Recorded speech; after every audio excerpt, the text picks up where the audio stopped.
episode of the Best of Beautiful Bangkok's Bulletins broadcast, or BBBBB. My name is Adrian Kirkby and I'm your host for this evening. Tonight I'm going to take you straight to the sports desk with our host with the most, a man up with everything sport, Adrian Kirkby. Thank you, Adrian. Adrian Kirkby here, bringing you everything in sport. What is good performance? Do you want to increase performance? Do you want to give yourself that competitive edge? Do you want to stand up and be counted on game day? These are all important questions all professional and amateur athletes are either thinking about, have thought about, or will think about. When you race, when you compete, how do you want to feel at the end? Do you want to feel like a winner? Do you want to be pleased with your result? Do you want to have beaten the opponent? Or perhaps just beaten the clock? In this day and age, with the effort it takes to improve and the increased effort both professional and amateur athletes are putting into training, strategising and bringing it on game day, they all want to see gains. Tonight, I interview a sports science extraordinaire who's dedicating his life to just that. Presently, he's researching ways to help runners increase their personal best for the gruelling 10k race here in the heat and humidity of Bangkok, Thailand.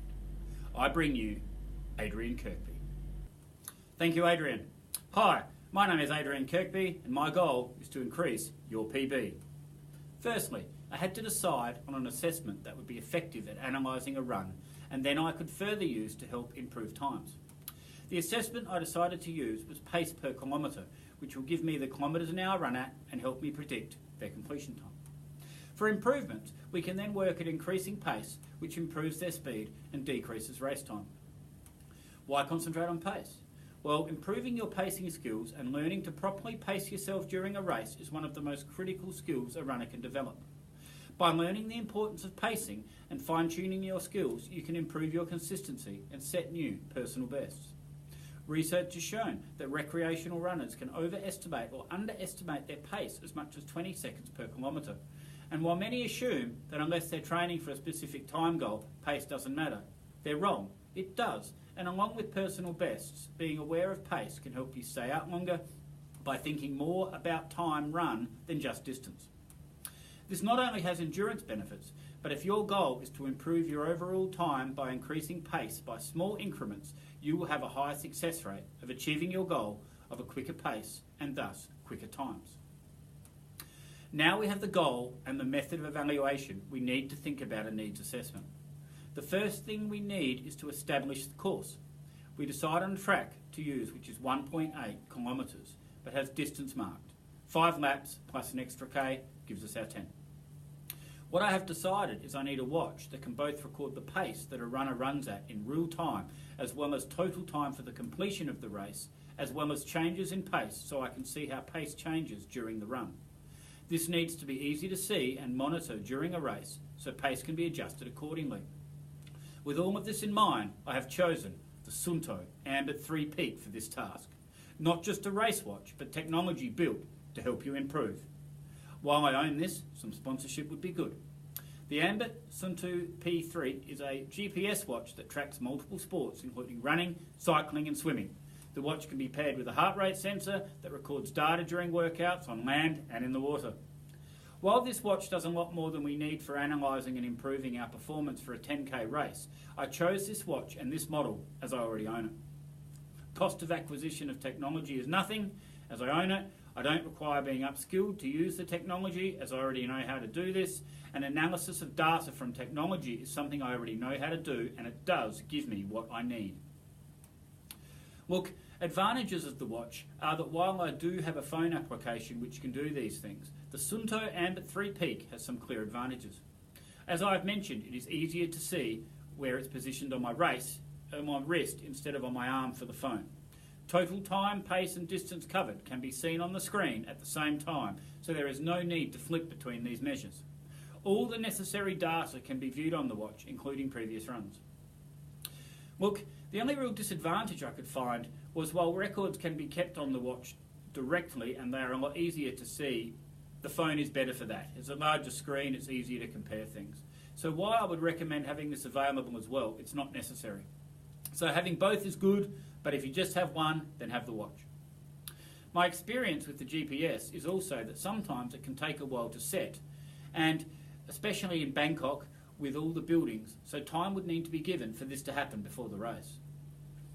Cost-benefit analysis is that while it didn't cost me any more to purchase the device as I already owned it, some questions need to be asked about the specific model of Suunto for this particular analysis. The issue for this cost-benefit analysis is that do you need all of the functions that you are paying for on this watch? And the answer is, you simply don't. This watch is the top of the range model, and at the time of purchase was the most expensive in the range. Things that this watch has that are not needed are multiple sport functions, heart rate monitors, barometers, altimeters, a map function, extended battery life.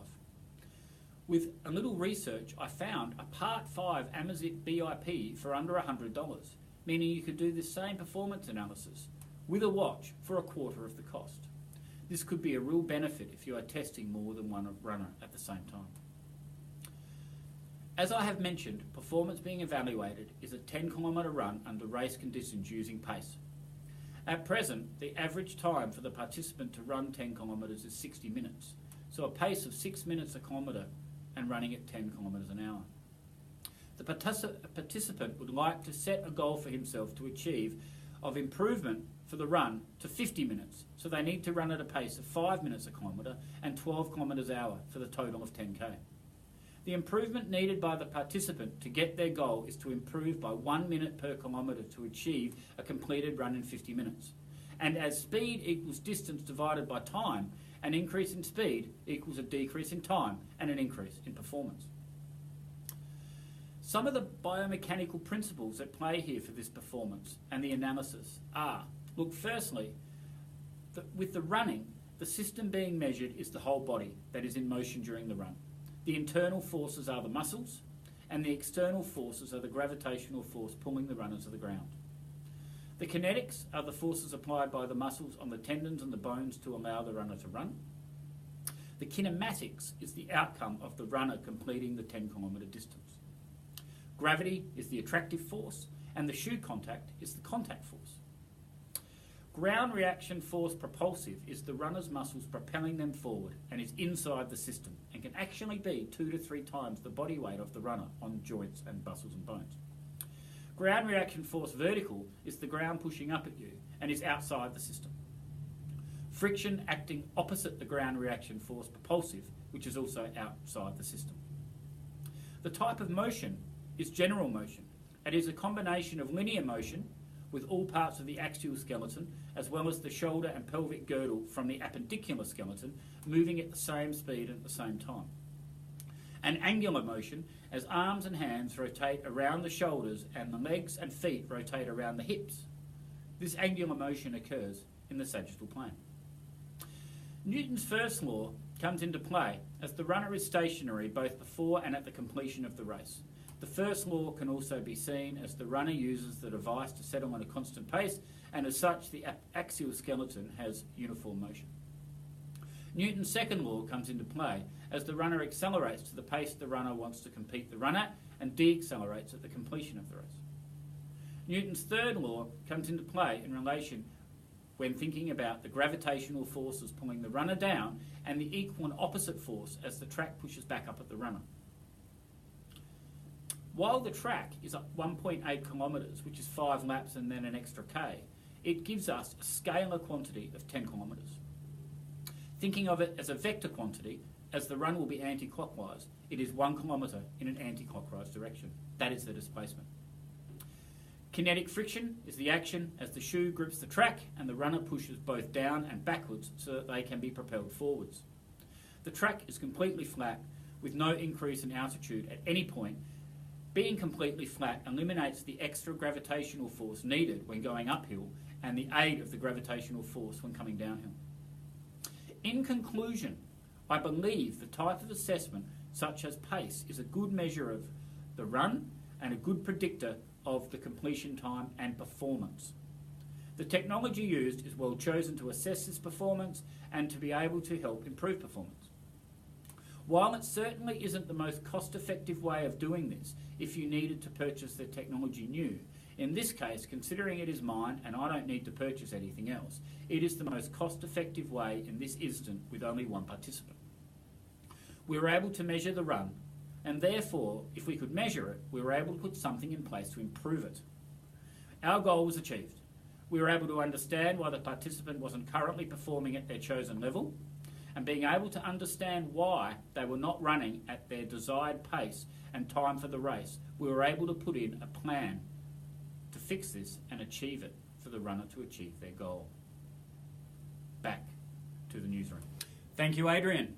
This is Adrian Kirkby signing off from the best of beautiful Bangkok's Bulletin broadcast. Stay out of the heat. Good night for now.